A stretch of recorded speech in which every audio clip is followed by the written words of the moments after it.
Meus queridos, hoje nós vamos encerrar a nossa série de Natal, um novo tempo. E nós vamos encerrar o texto também de Jeremias 31. Eu quero já convidar vocês a abrirem comigo aí suas Bíblias, Jeremias 31. E o tema desta noite é as promessas da nova aliança. Jeremias 31, nós vamos ler a partir do versículo 31. Jeremias 31 a 40, até o final do texto. Então abra aí sua Bíblia, promessas da nova aliança. Olha que tema maravilhoso. Como é bom nós, no Natal, lembrarmos das promessas que Deus já fez para nós e que nós já vivemos, porque vivemos a nova aliança. Então, promessas da nova aliança, Jeremias 31. O texto diz assim, eu também trouxe aí nos slides. Eis aí vem dias, diz o Senhor, em que firmarei nova aliança com a casa de Israel e com a casa de Judá, não segundo a aliança que fiz com os seus pais, no dia em que os tomei pela mão para os tirar da terra do Egito, pois eles quebraram a minha aliança, apesar de eu ter sido seu esposo, diz o Senhor. Porque esta é a aliança que farei com a casa de Israel, pois depois daqueles dias, diz o Senhor, na mente lhes imprimirei as minhas leis, também no seu coração as inscreverei. Eu serei o Deus deles e eles serão o meu povo. Não ensinará jamais cada um seu próximo, nem cada um ao seu irmão, dizendo, conheça o Senhor, porque todos me conhecerão, desde o menor até o maior deles, diz o Senhor, pois perdoarei as suas iniquidades e dos seus pecados jamais me lembrarei. Assim diz o Senhor, que dá o sol para a luz do dia, e as leis fixas à lua e às estrelas para a luz da noite, que agita o mar e faz bramir as suas ondas. Senhor dos exércitos é o seu nome. Se estas leis fixas falharem diante de mim, diz o Senhor, também a descendência de Israel deixará de ser uma nação diante de mim para sempre. Assim diz o Senhor, se puderem ser medidos os céus lá em cima e sondados os fundamentos da terra cá embaixo, também eu rejeitarei toda a descendência de Israel por tudo o que fizeram, diz o Senhor. Eis que vem dias, diz o Senhor, em que esta cidade será reedificada para o Senhor, desde a torre de Ananel até o portão da esquina. O cordel de medir se estenderá em linha reta até a colina de Garebe, e depois se virará na direção de Goa. Todo o vale dos cadáveres, e toda a cinza, e todos os campos até o ribeiro de Cedron, até a esquina do portão dos cavalos para o leste, serão consagrados ao Senhor. Esta Jerusalém jamais será arrancada ou destruída. Vamos orar mais uma vez? Pai querido, muito obrigado por essa palavra. Nos ajude a entender as promessas do Senhor e a sairmos daqui, ó Pai, com o coração renovado, revigorado, avivado pelo Senhor. Em nome de Jesus, aplica essa verdade à tua igreja, ao teu povo. Em nome de Jesus, amém. Bom, o que esse texto tem a ver com o Natal? Além do fato de que aqui em Jeremias 31 nós temos o cumprimento, ou nós temos a profecia que irá se cumprir no Natal, profecia que nós já expomos sobre o choro de Raquel, a profecia que traz a matança dos inocentes, que aconteceu logo depois do nascimento de Jesus, cerca de 2 anos depois do nascimento de Jesus, quando Jesus recebe a visita dos reis magos. Um detalhe, né? Os reis magos não visitaram Jesus na manjedoura, apesar que todo presépio coloca eles na manjedoura. Então, depois que eles visitaram Jesus tinha cerca de 2 anos. Herodes, enganado pelos reis magos que foram embora para outro lugar, alertados pelo Senhor por outro caminho, mandou matar os inocentes. E Jeremias cita isso nesse capítulo. É uma profecia que se cumpre no Natal. Mas ele cita isso não para trazer luto, mas para trazer consolo, porque ele vai mostrar que apesar do choro, aquele que nasceu mesmo diante do choro, mesmo diante dessa atrocidade, aquele que nasceu era aquele que iria acabar com esse sofrimento de Raquel. É aquele que nos daria esperança para o futuro, para não mais chorarmos pelos nossos filhos dessa forma. Jesus. Então, esse texto tem a ver com o Natal. Agora, nessa parte aqui, a conexão que nós temos em relação ao Natal está no simples fato de que o Natal é cumprimento de promessas. Onde nós vemos isso? No célebre texto de Lucas, capítulo 1, versículo 37. Quando o anjo falando a Maria que ela teria um filho, diz o quê? Porque para Deus não haverá impossíveis em todas as suas promessas. O Natal é o cumprimento do Antigo Testamento, é o cumprimento da antiga aliança, é o cumprimento das promessas do Senhor para nós, na pessoa do nosso Senhor Jesus Cristo. E um bebê que veio de maneira frágil, numa manjedoura, mas veio para nos dar vida, porque Deus nos ama e cumpre as suas promessas. Vamos entender isso mais especificamente, entendendo quais são as promessas que o Senhor fez.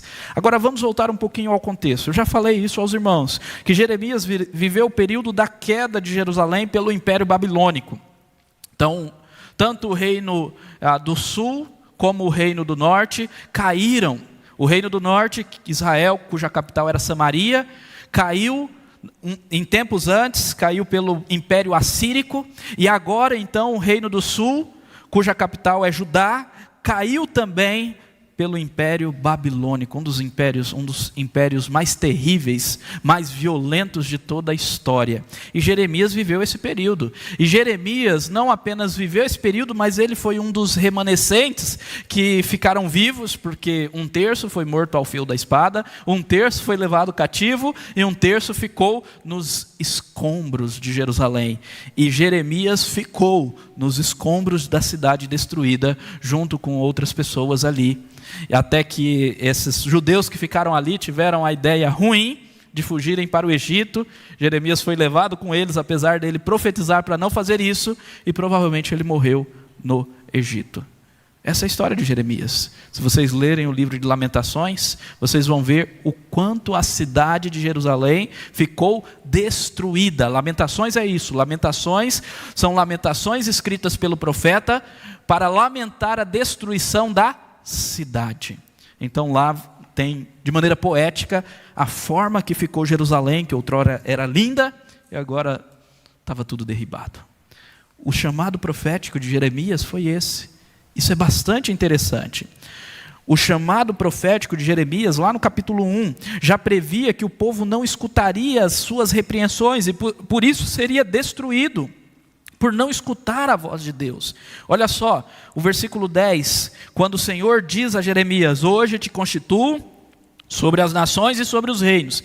Ele não profetizou apenas contra a casa de Israel e contra Judá, mas ele profetizou contra as nações, inclusive contra a própria Babilônia, para arrancares e derribares, para destruíres e arruinares, e também para edificares e para plantares.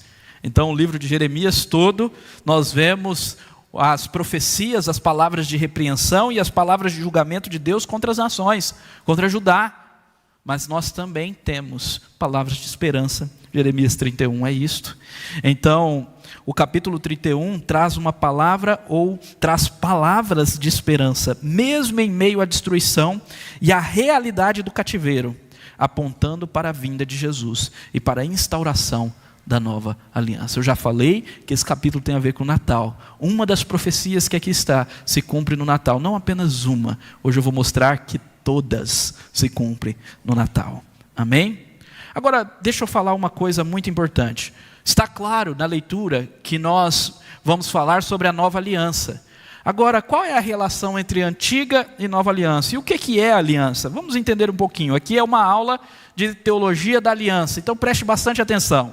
Eu vou tentar ser breve. Olha só, primeiro, a aliança é um pacto entre Deus e o seu povo, no qual ele se compromete com o seu povo e vice-versa. É um pacto, é como um casamento. A melhor forma de ilustrar a aliança é o casamento. É por isso que casamento é chamado de aliança e nós usamos um anel que retrata, e nós chamamos de aliança este anel.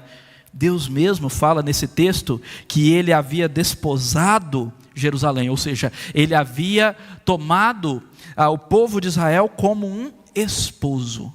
Então é esse compromisso pactual entre Deus e o seu povo e vice-versa. Nas Escrituras há várias ministrações da aliança.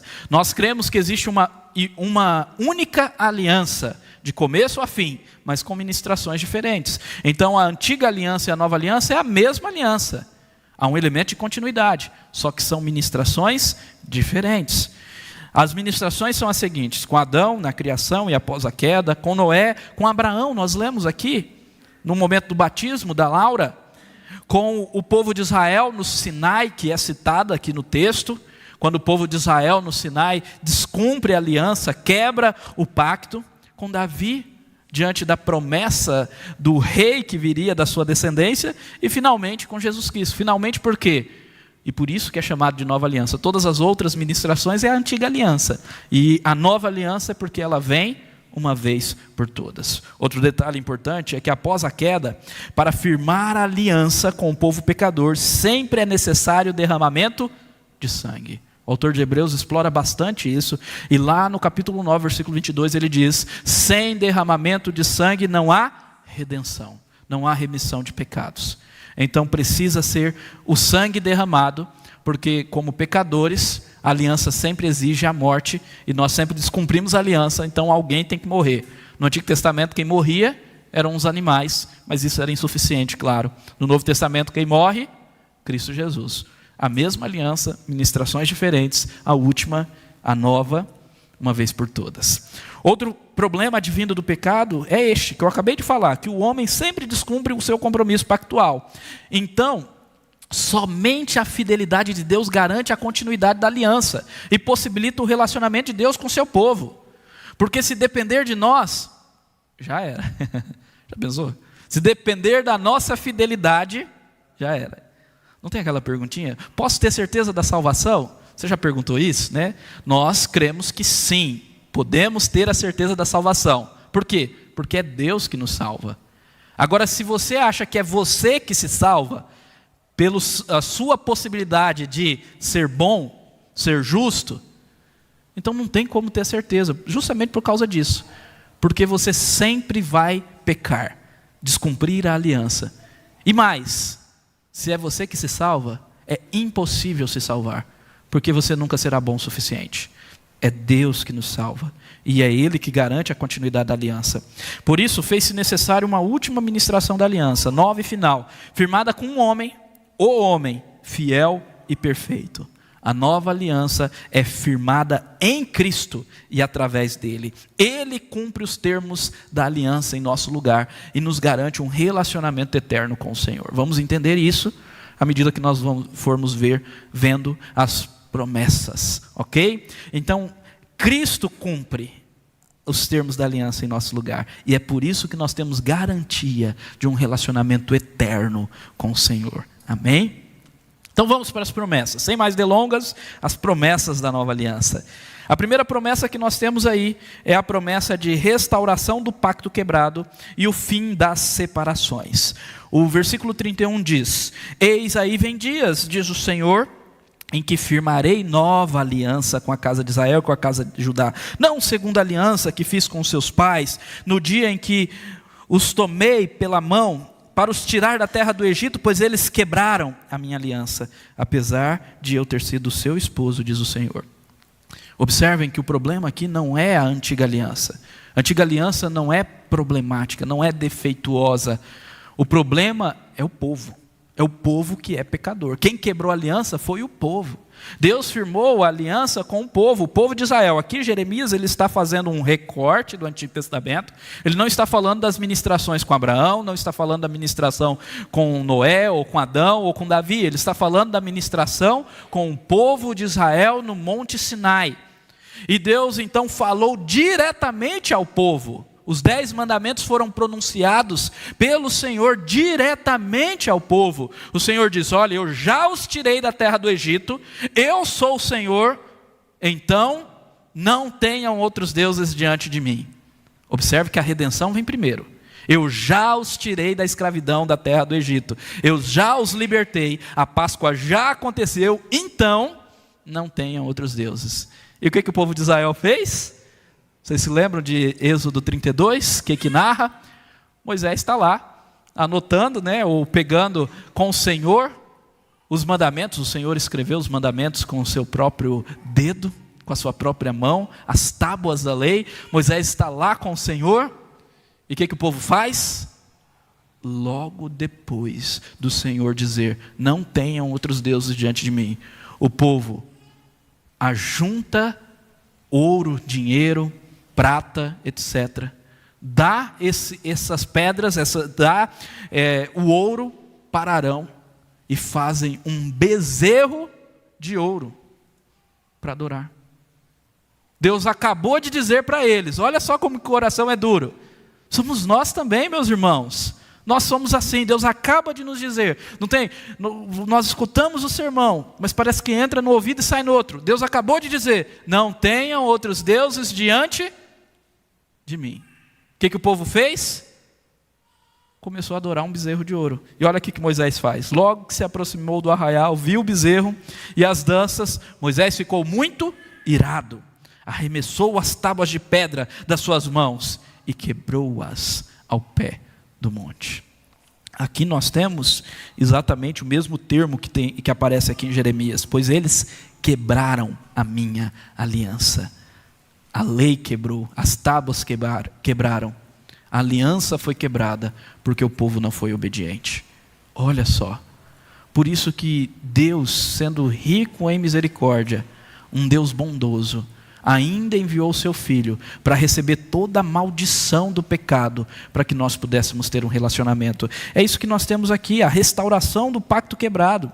Deus está dizendo: olha, não obstante que vocês quebraram a minha aliança lá no Sinai, lá no deserto, não obstante que vocês continuam quebrando a minha aliança ano após ano, inclusive por essa razão que vocês estão indo para o cativeiro, inclusive por essa razão que Jerusalém está sendo destruída, ainda assim eu firmarei a nova aliança.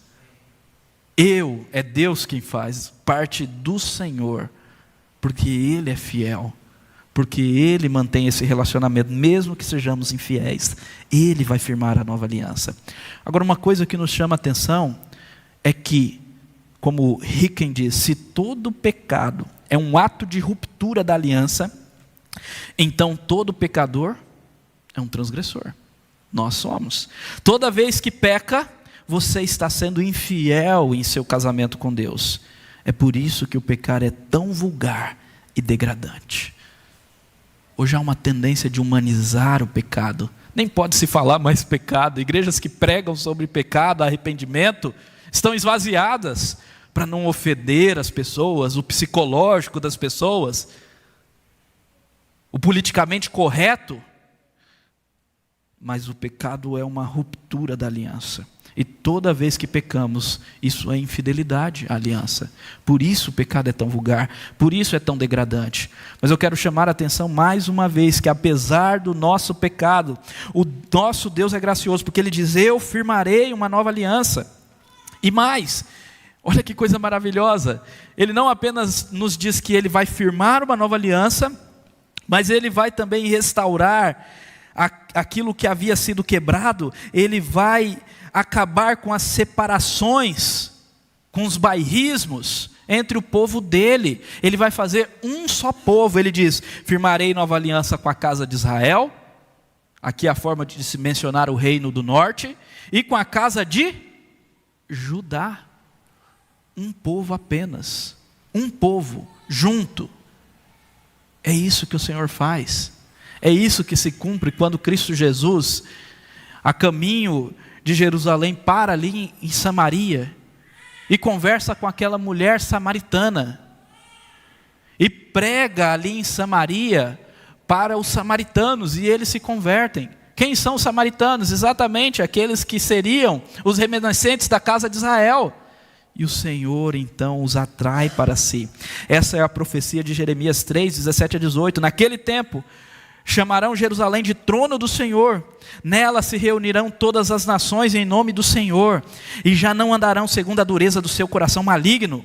Naqueles dias a casa de Judá andará com a casa de Israel, e elas viverão juntas na terra do norte, para a terra que dei de herança aos pais de vocês. Junto, um só povo, reunirão todas as nações em Jerusalém. Claro que essa promessa já começou a ser cumprida com a vinda de Cristo, mas ainda será cumprida plenamente quando Cristo retornar. Nós falamos sobre isso várias vezes esse ano, quando falamos da vinda de Jesus. E este é o cumprimento de Gálatas 3:28, quando é dito: assim sendo, não pode haver judeu nem grego, nem escravo nem livre, nem homem nem mulher, nem judeu nem samaritano, porque todos vocês são um em Cristo Jesus. Restauração da aliança e o fim das separações. Um povo, um único povo. É isso que a nova aliança traz. Amém? O que mais? Também nós temos nesse texto a maravilhosa promessa de transformação total e interior através do Espírito Santo. No versículo 33 é dito: porque esta é a aliança que farei com a casa de Israel depois daqueles dias, diz o Senhor. Na mente lhes imprimirei as minhas leis, também no seu coração as inscreverei, e serei o Deus deles, e eles serão o meu povo. Aqui nós temos uma diferença entre a antiga aliança e a nova aliança, porque a antiga aliança nós temos as tábuas da lei externamente, não inscritas no coração. A lei não estava escrita no coração, mas estava escrita nas pedras. Agora não, o próprio Deus enviará de si mesmo para inscrever a lei no nosso coração. Como João Calvino nos diz, a nova aliança penetra no coração e reforma todas as faculdades interiores, de modo que a obediência seja feita à justiça de Deus. É de tal forma essa transformação mente e coração, que nós obedecemos a Deus de livre vontade, em gratidão, não por mera obrigação. A lei escrita no coração é sem dúvida uma promessa sobre a vinda do Espírito Santo, como o texto de Hebreus 10, 15 a 16 nos ensina. E aqui um spoiler: na Páscoa do ano que vem nós vamos estudar esse texto de Hebreus. Nos ensina que essa é uma obra do Espírito. Quando nós cremos, nós somos batizados pelo Espírito Santo, e Ele passa a habitar o nosso coração, e por isso podemos obedecer. Olha o que Jonathan Edwards diz, que palavra maravilhosa, a distinção entre as duas alianças. Ele diz: a diferença aqui destacada entre essas duas alianças está no fato que a antiga aliança, o Senhor prometeu ser o Deus dele sob a condição de sincera obediência. A obediência foi estipulada como uma condição, mas não prometida. Agora muda. Mas na nova aliança, essa sincera obediência é prometida.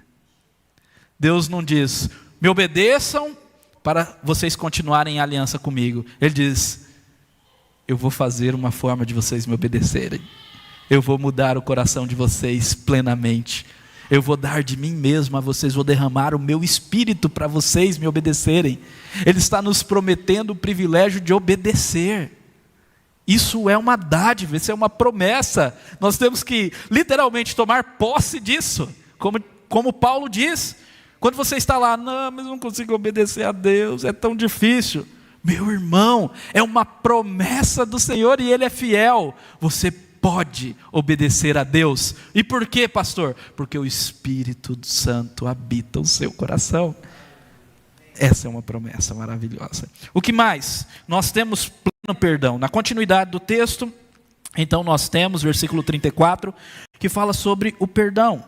Não ensinará cada um o seu próximo. E aqui falando mais uma vez sobre a questão da lei no interior. Claro que essa promessa do início do versículo 34, ela cumpre-se parcialmente aqui, mas plenamente só na eternidade. Ainda é preciso de pastores, aqueles que ensinam, professores, mestres, mas vai chegar um tempo que não será preciso mais.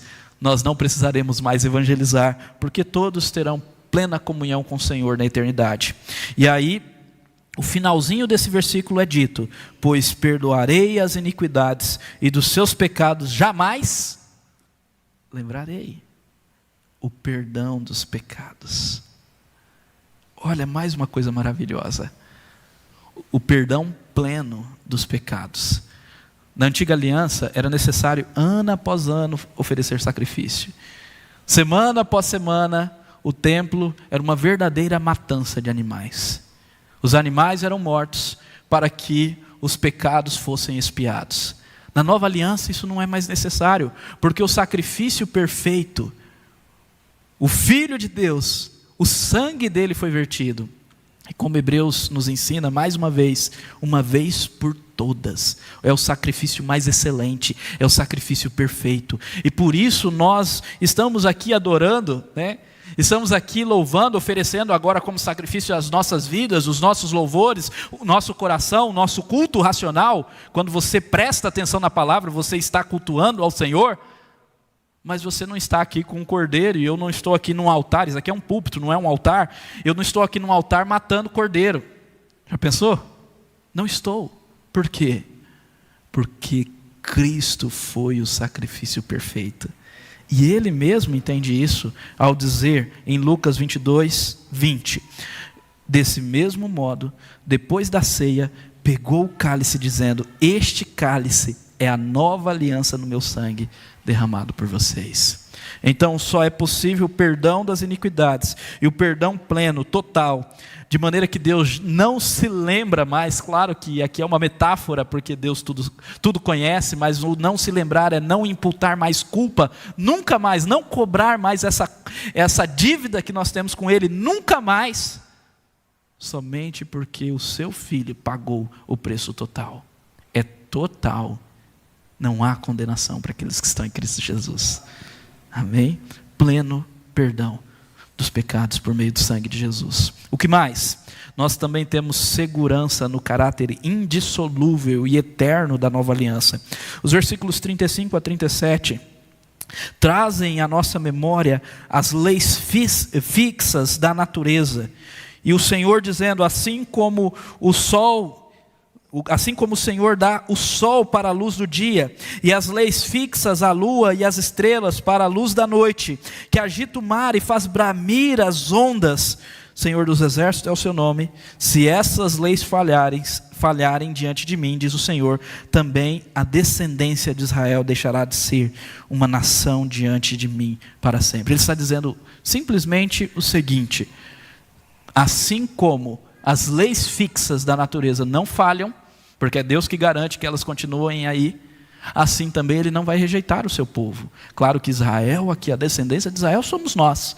Se nós entendemos bem o que Paulo prega lá em Gálatas, que os da fé que são os filhos de Abraão, então nós entendemos que esse texto está falando de nós, igreja do Senhor, a continuidade do povo do Novo Testamento. Então o texto está dizendo: eu não rejeitarei o meu povo. Por quê? Porque da mesma forma que eu criei o mundo, eu sou Deus Criador, o Senhor dos exércitos, criei o mundo com leis fixas, eu também sou Deus Salvador, e me comprometi com a aliança, com a salvação do meu povo. Isso é fixo, isso é imutável, isso é irrevogável. No versículo 37 ele diz a mesma coisa de uma outra forma: se puderem ser medidos os céus lá em cima. Aqui já acabou. É possível saber o tamanho do universo? A nossa pequenez, por mais que a ciência se desenvolva, é impossível a gente ver uma parte do universo e coloca dimensões cósmicas, anos-luz, para tentar explicar uma parte, só a parte que a gente consegue ver, minúscula. Se os céus lá em cima puderem ser medidos, ou sondados os fundamentos da terra, talvez você possa falar, mas os fundamentos da terra podem ser sondados. Vocês sabiam que a gente conhece menos de 10% das profundezas dos nossos oceanos? Podem ser sondados? Será que o homem vai conseguir sondar tudo? Olha, meus irmãos, Não é possível. O conhecimento humano não consegue chegar lá, nem nos céus, nem nos fundamentos da terra. Então, se essas coisas puderem, então eu rejeitarei o meu povo. Mas como não é possível, eu não rejeitarei. Mais uma vez, a nova aliança em Cristo é irrevogável, assim como as leis fixas da natureza o são. Isso porque Cristo cumpre a aliança por nós. Deixa eu explicar essa última frase que eu coloquei aqui. Qual é a garantia de uma aliança perpétua? Nós já falamos, Cristo morreu por nós, é por meio do sangue dele, é através dele.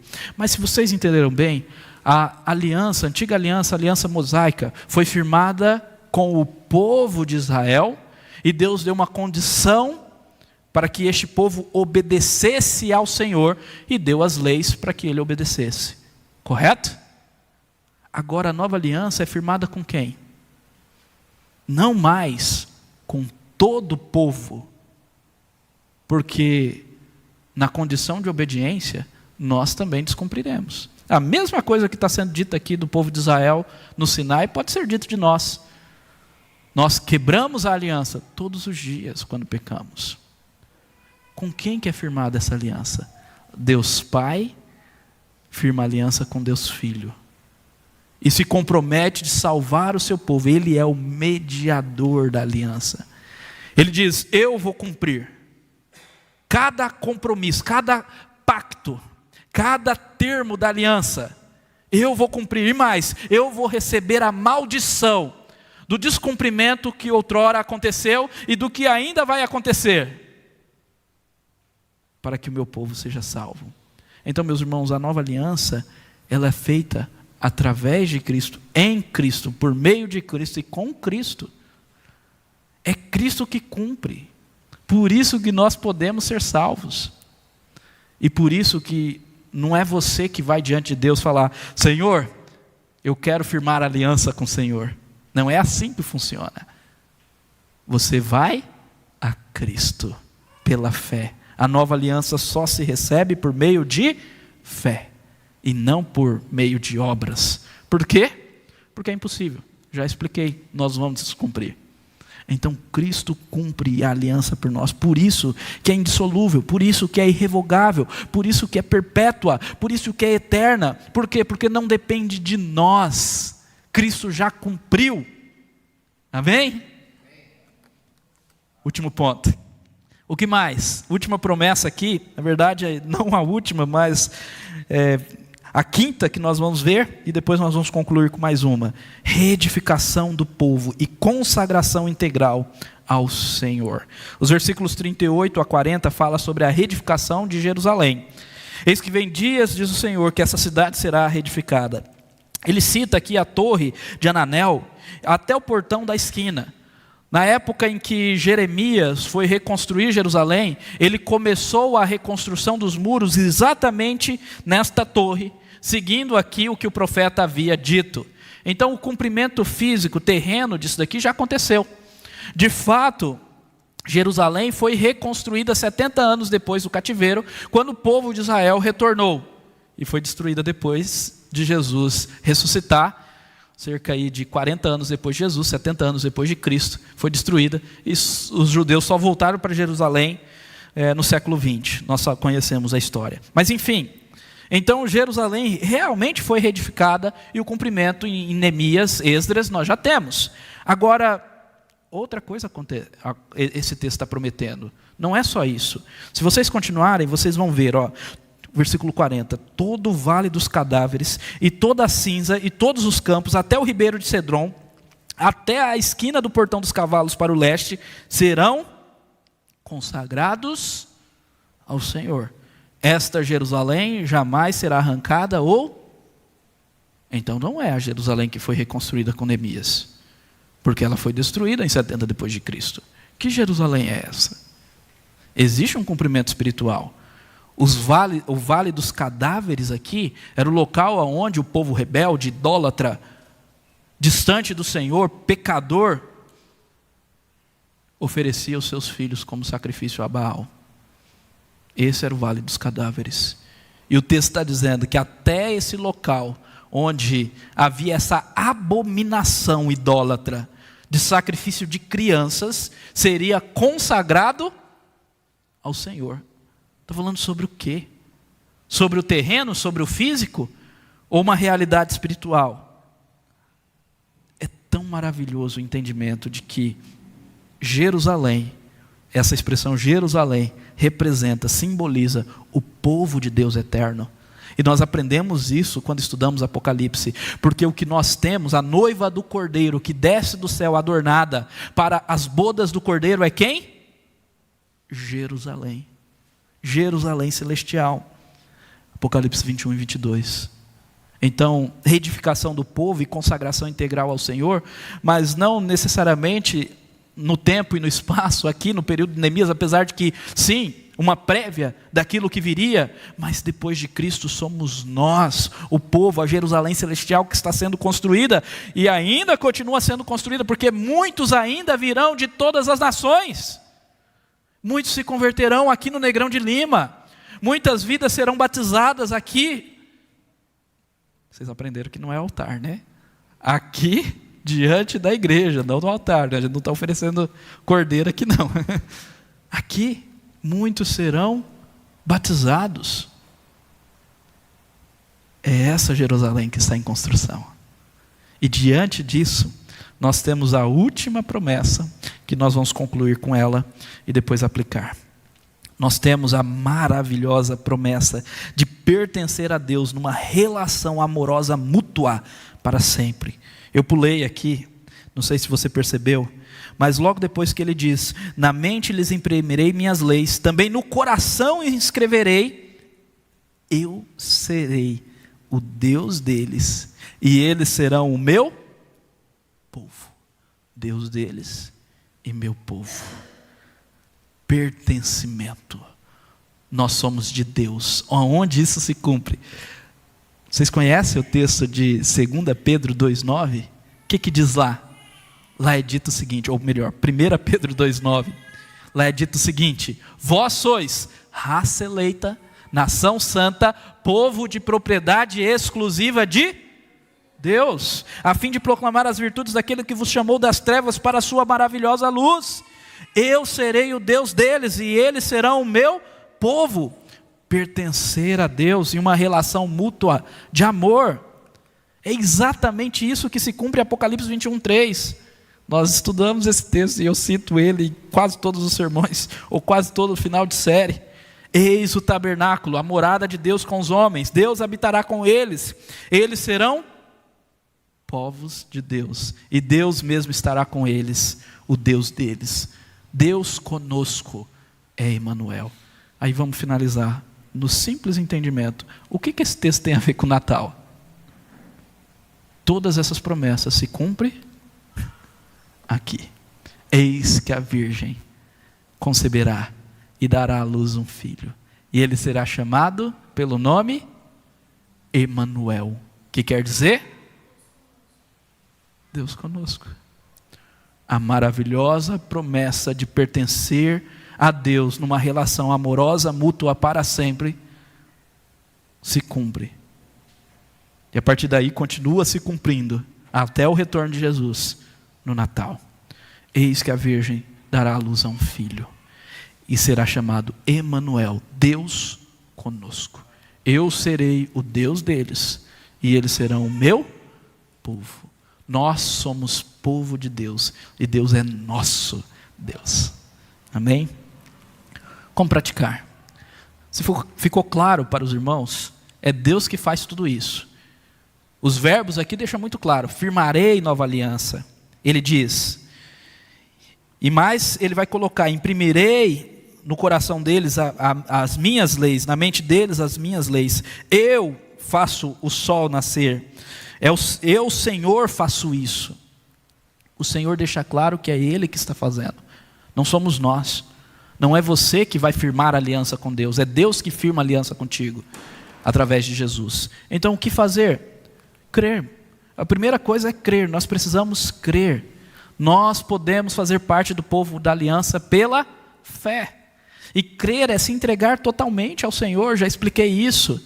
É fazer do Senhor o seu Senhor e Salvador. Isso é crer. Se entregue totalmente, creia e você fará parte desse povo da aliança. O que é maravilhoso é que quando nós falamos de aliança, nós falamos sempre em coletividade. É povo, é nação, união, unificação, Judá, Israel unidos e todas as nações. Oh, meu irmão, não caia na vaidade de pensar que você é crente sozinho. Não, você pertence a um povo, o povo da aliança. Sim, a salvação é pessoal, individual. Você tem que crer individualmente. Mas se creu, você deixa de ser só você. Primeiro, porque o seu coração tem que ser inteiramente do Senhor, autorrenúncia. Segundo, porque se você é de Cristo, então você faz parte do corpo, da família que Ele está fazendo. Segundo, agradeça.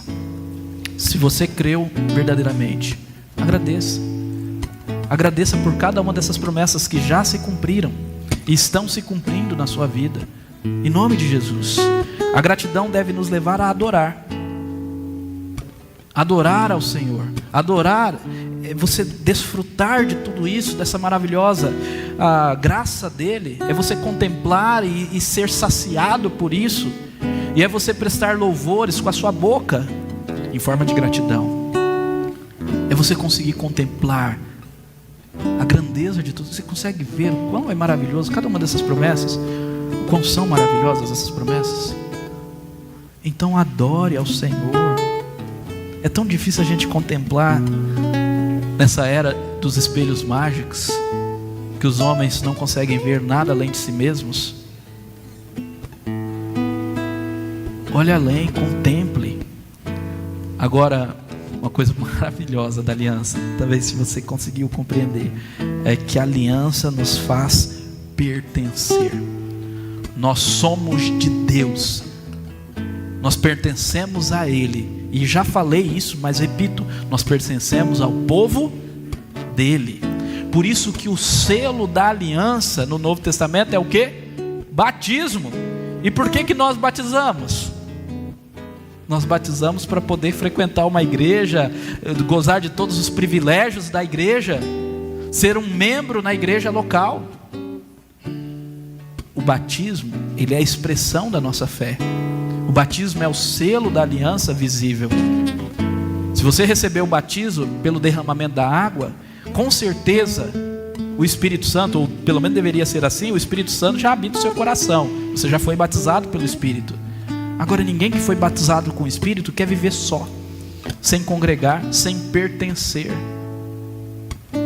Você faz parte de um povo, de uma família, assim como você pertence a Deus. E se você entende o que é pertencer, você vai entender essa última aplicação. Você precisa servir. Crer, agradecer, adorar, pertencer e servir. Essa é a vida cristã. Precisamos servir. Precisamos ser útil no reino. Não porque Deus vai nos amar mais. Não é isso. Mas porque temos esse privilégio. E Ele mesmo nos motiva a obedecê-lo. Amém? Eu quero trazer uma última frase e vamos encerrar com ela. O que resta para os pecadores, para que estejam em aliança com Deus, de modo pessoal e para a salvação, não é como contratantes e contratados fazer uma aliança com Ele para a vida e salvação, mas sim apenas tomar posse da aliança de Deus, já feita desde a eternidade entre o Pai e Cristo, o segundo Adão, e revelada e oferecida a nós no Evangelho. Você não vai diante de Deus, Deus, vamos firmar um contrato aqui. Você toma posse pela fé, porque Deus já fez a aliança em Cristo. O sangue da aliança será derramado em ti quando você crer. Curva sua cabeça e ore.